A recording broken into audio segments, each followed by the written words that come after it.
Today is 6th October and this is your 6th lecture of auditing.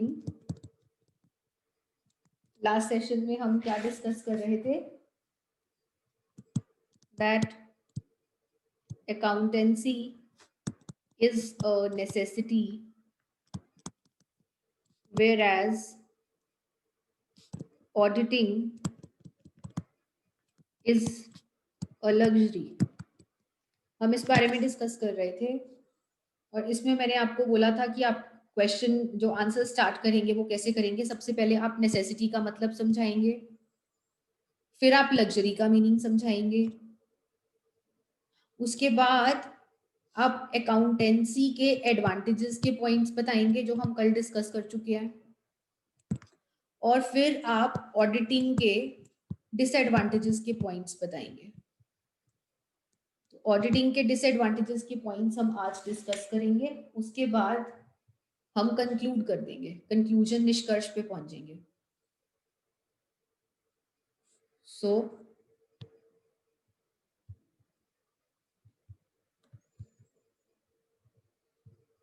ये है बेटा आपका audit as a luxury. Audit as a luxury में मैंने आपको कहा है कि इसमें सारे के सारे डिसएडवांटेजेस के पॉइंट्स आएंगे. डिसएडवांटेजेस ऑफ ऑडिट, ठीक है जी. तो ऑडिट डिसएडवांटेज कैसे है?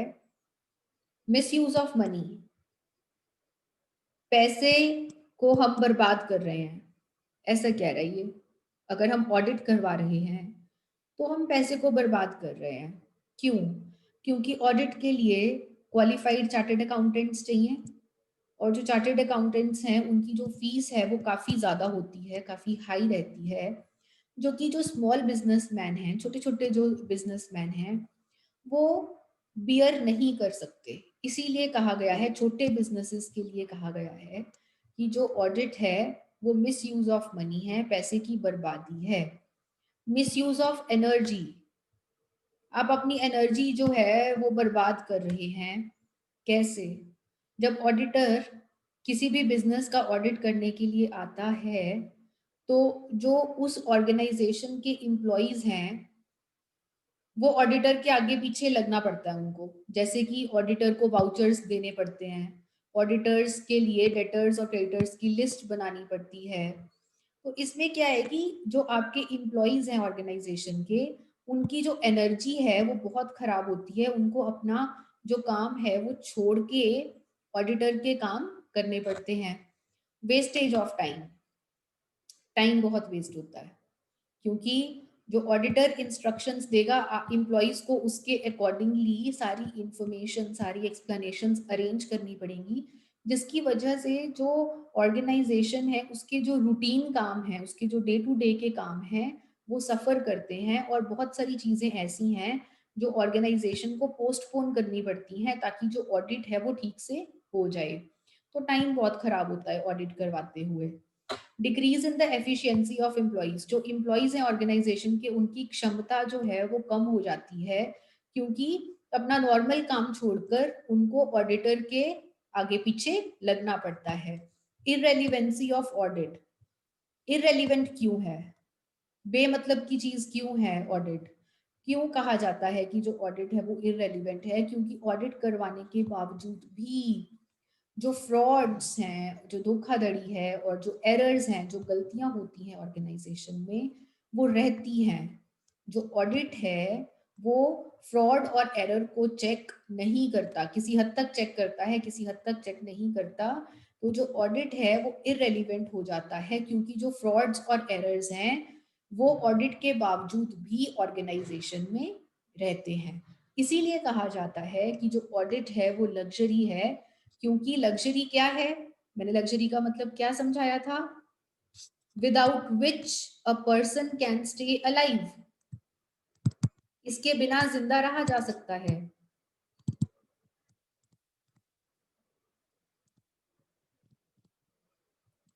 ऑडिट के बिना जिंदा रहा जा सकता है, लेकिन अकाउंटेंसी के बिना जिंदा नहीं रहा जा सकता. एक ऑर्गेनाइजेशन अकाउंटिंग के बिना जिंदा नहीं रह सकती, क्योंकि अगर अकाउंटिंग नहीं होगी तो ट्रांजैक्शंस की प्रॉपर रिकॉर्डिंग नहीं होगी, एम्प्लॉयज को डर नहीं रहेगा, इसलिए जो फ्रॉड्स हैं और गलतियां हैं वो बढ़ेंगी। इसलिए ऑडिटिंग तो ज़रूरी है ऑर्गेनाइजेशन के लिए, लेकिन जो ऑडिट है वो ज़रूरी नहीं है, इसके बिना ऑर्गेनाइजेशन जिंदा रह सकती है।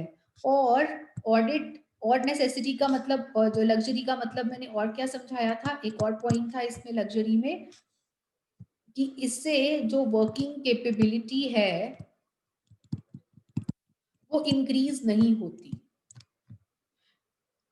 नेसेसिटी से आपकी वर्किंग कैपेबिलिटी, काम करने की क्षमता बढ़ती है, लेकिन लग्जरी से काम करने की क्षमता नहीं बढ़ती, उल्टा कम जरूर हो जाती है। कैसे? क्योंकि आपके एम्प्लॉयज ऑडिटर के आसपास घूमने लग जाते हैं, तो एम्प्लॉयज की जो काम करने की क्षमता है वो गिर जाती है, बढ़ने की बजाय कम हो जाती है। ठीक है, इसीलिए जो ऑडिट है उसको लग्जरी बोला गया है, और जो अकाउंटिंग है उसको नेसेसिटी बोला गया है। अकाउंटिंग जरूरी है, ऑडिट जरूरी नहीं है। ये बात हमने अब तक पढ़ी है। अब हमने एक निष्कर्ष पर पहुंचना है, क्या एक्चुअली में ऐसा है? अब हमें कंक्लूड करना है। चलिए जी, कंक्लूड करते हैं, निष्कर्ष पर पहुंचते हैं। तो कंक्लूजन में आप क्या लिखेंगे बेटा? कि यस, जो अकाउंटिंग है, हम मानते हैं कि जो अकाउंटिंग है वो नेसेसिटी है, क्योंकि अकाउंटिंग के बिना कोई भी ऑर्गेनाइजेशन, चाहे वो स्मॉल ऑर्गेनाइजेशन हो चाहे वो बिग ऑर्गेनाइजेशन हो, और अकाउंटिंग के बिना तो उसका गुजारा है ही नहीं। अकाउंटिंग तो हर ऑर्गेनाइजेशन में चाहिए, चाहे स्मॉल हो चाहे बिग हो। लेकिन अगर हम ऑडिट की बात करें तो ऑडिट लग्जरी किसके लिए है? ऑडिट लग्जरी है स्मॉल बिजनेसेस के लिए। जो स्मॉल बिजनेस हैं उसके लिए लग्जरी है, क्योंकि स्मॉल बिजनेसेस के पास इतना पैसा नहीं होता कि वो ऑडिट करवा सके अपनी ऑर्गेनाइजेशन का। स्मॉल बिजनेस में क्योंकि ट्रांजैक्शंस भी छोटी होती हैं, तो उनको ऑडिट करवाने की जरूरत नहीं होती। तो जो ऑडिट है वो हम मानते हैं कि लग्जरी है। हम मानते हैं कि wastage of money, wastage of energy, wastage of time, और इससे एफिशिएंसी कम होती है। लेकिन ये सब बातें किसके लिए सच्ची हैं? ये सब बातें स्मॉल बिजनेस के लिए सच्ची हैं। लेकिन अगर हम लार्ज ऑर्गेनाइजेशंस की बात करें, जैसे कि हम कंपनीज की बात करें या फिर बैंक्स की बात करें, इंश्योरेंस कंपनीज की बात करें, यहाँ पर तो सरकार ने, गवर्नमेंट ने जो ऑडिट है उसको मैंडेटरी कर रखा है, कंपलसरी है कि ऑडिट आपको करवाना ही करवाना है लार्ज कंपनीज के केस में। तो लार्ज कंपनीज के केस में क्या ऑडिट लग्जरी है? नो। लार्ज ऑर्गेनाइजेशंस के केस में ऑडिट लग्जरी नहीं है। ऑडिट में ये सब पॉइंट्स नहीं आएंगे अगर हम लार्ज ऑर्गेनाइजेशंस की बात करें, क्योंकि लार्ज ऑर्गेनाइजेशंस में क्या है? लार्ज ऑर्गेनाइजेशंस में अगर हम बात करें तो यहाँ पर जो ओनर्स हैं और जो मैनेजर्स हैं वो अलग अलग हैं। ओनरशिप और मैनेजमेंट अलग अलग हैं, ओनर्स और मैनेजर्स अलग अलग हैं, जिसकी वजह से जो ओनर्स हैं उनको चेक करना होता है कि क्या जो मैनेजर्स हैं वो ठीक से काम कर भी रहे हैं कि नहीं। इसीलिए ओनर्स चाहते हैं कि मैनेजर्स के काम का ऑडिट टाइम टू टाइम होता रहे। पहली बात कि लार्ज ऑर्गेनाइजेशंस में ओनर्स और मैनेजर्स अलग अलग हैं, इसीलिए ऑडिट की जरूरत है। दूसरी बात, लार्ज ऑर्गेनाइजेशंस में जो गवर्नमेंट है वही कंपलसरी कर देती है कि जो ऑडिट है वो आपको करवाना ही करवाना है। तो इन दो पॉइंट्स की वजह से जो ऑडिट है वो लग्जरी सिर्फ और सिर्फ स्मॉल बिजनेसेस के लिए है, लेकिन लार्ज बिजनेसेस के लिए जो ऑडिट है वो लग्जरी नहीं है बल्कि ऑडिट नेसेसिटी है। ये आप कंक्लूड करेंगे। अगर यहाँ पे किसी को कोई भी डाउट है तो पूछ लीजिए बेटा कि ऑडिट लग्जरी क्यों है और किसके लिए है। कोई भी प्रॉब्लम है जल्दी से पूछ लीजिए, क्योंकि ये क्वेश्चन बहुत ही इंपॉर्टेंट है।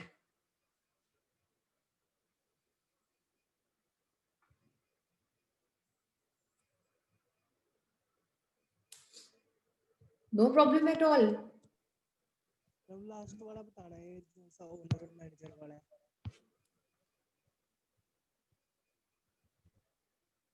चलो, तो फिर हम नेक्स्ट स्टार्ट करते हैं, स्कोप ऑफ ऑडिट।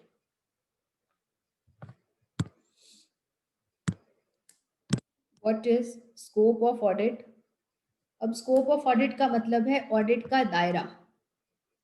जो एक ऑडिटर है उसको किस क्षेत्र में काम करना है। स्कोप मींस दायरा, या फिर इंग्लिश में बात करें तो लिमिट, सीमा। जो एक ऑडिटर है जब वो काम करना शुरू करता है तो उसको किस सीमा में रहकर काम करना है, इस बारे में हम बात करेंगे स्कोप ऑफ ऑडिट में।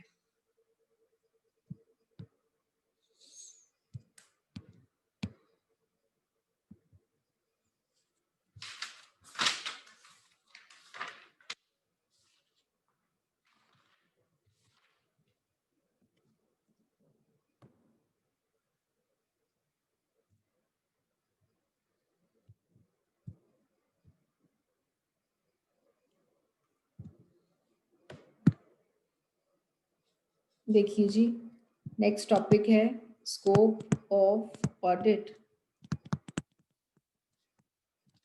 स्कोप ऑफ ऑडिट मींस सीमा। स्कोप मींस सीमा या फिर विस्तार। इंग्लिश में बात करें तो बाउंड्री या फिर लिमिट्स ऑफ ऑडिट। किस लिमिट में रह के एक ऑडिटर को अपना काम पूरा करना है। Limits beyond which the auditor cannot take his work। ये लिमिट है ऑडिट की। इसके बाहर, बियॉन्ड मतलब इसके बाहर, जो ऑडिटर है वो नहीं जाना चाहिए। अगर ऑडिटर इसके बाहर जाकर काम करेगा, इस एरिया में काम करेगा, इस एरिया में काम करेगा, तो उसका नुकसान होगा ऑडिटर को। क्या नुकसान होगा वो हम डिस्कस करेंगे। लेकिन कहने का मतलब क्या है कि ये दायरा है एक ऑडिटर के काम का। ऑडिटर को इस दायरे में रहकर ही अपना काम करना चाहिए। अगर उसको अपनी लिमिट्स पता होगी, अगर उसको अपना दायरा पता होगा, तो उसके हिसाब से वो अपना ऑडिट प्लान बनाएगा कि मुझे अपना ऑडिट इस तारीख से इस तारीख को शुरू करना है, इस तारीख को खत्म करना है। और क्या बनाएगा वो ऑडिट प्लान में कि जब मैं ऑडिट करूंगा तो मुझे ये किताबें चेक करनी है, मुझे इन लोगों से ये जानकारी इकट्ठी करनी है, ये लिखेगा ऑडिट प्लान में। ठीक है जी, मुझे अपनी रिपोर्ट कब तक सबमिट करवानी है। तो अगर उसको अपना दायरा पता होगा, only in that case will he be able to draw his audit plan. और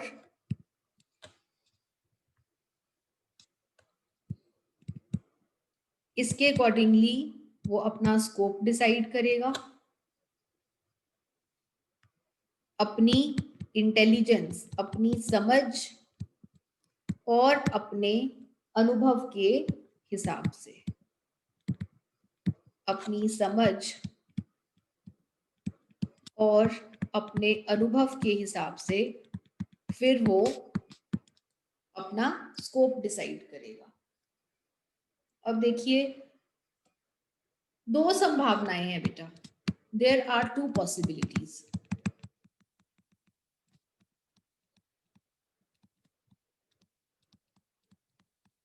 क्या संभावनाएं हैं? दो। Too narrow scope.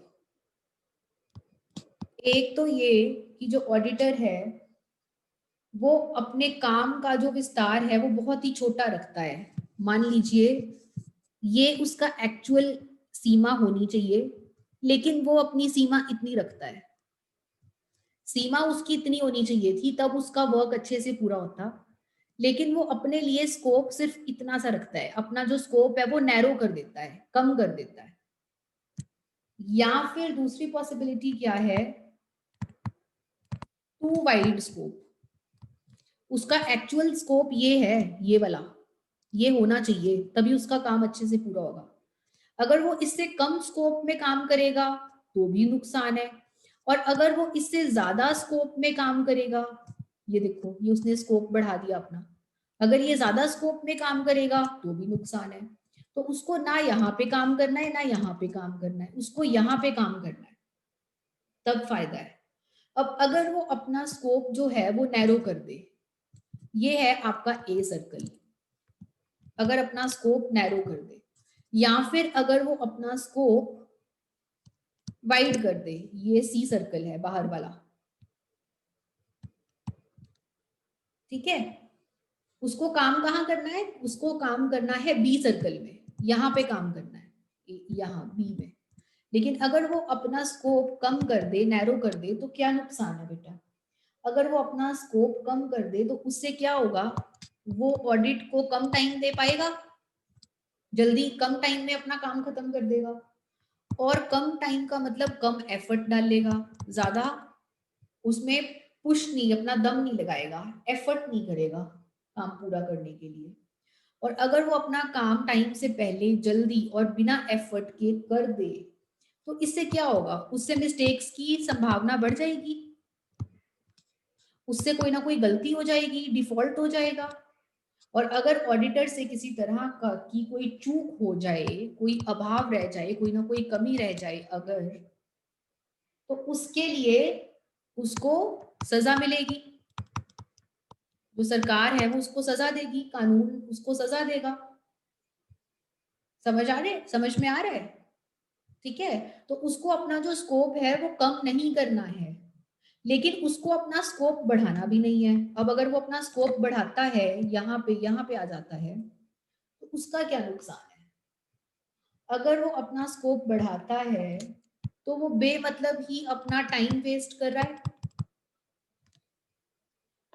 और बेमतलब अपना एफर्ट खराब कर रहा है, बेमतलब ही शक कर रहा है, बेमतलब की चीजें चेक कर रहा है, टाइम ज्यादा लगेगा, एफर्ट ज्यादा लगेगा, और निकलेगा कुछ भी नहीं, ठीक है जी।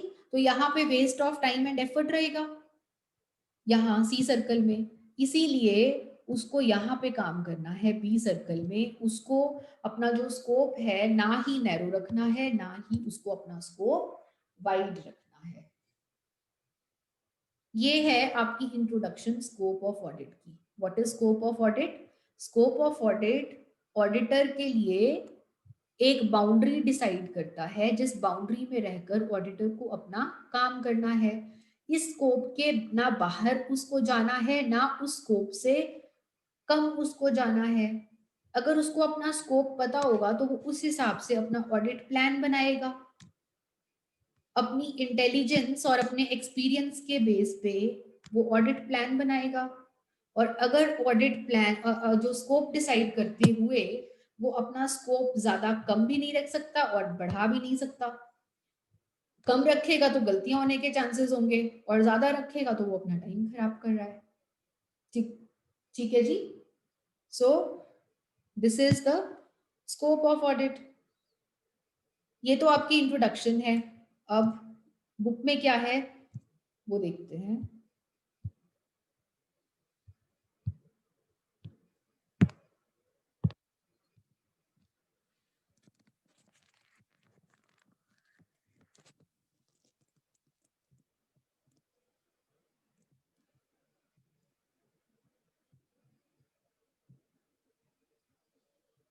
चलिए जी, ये है आपकी बुक में।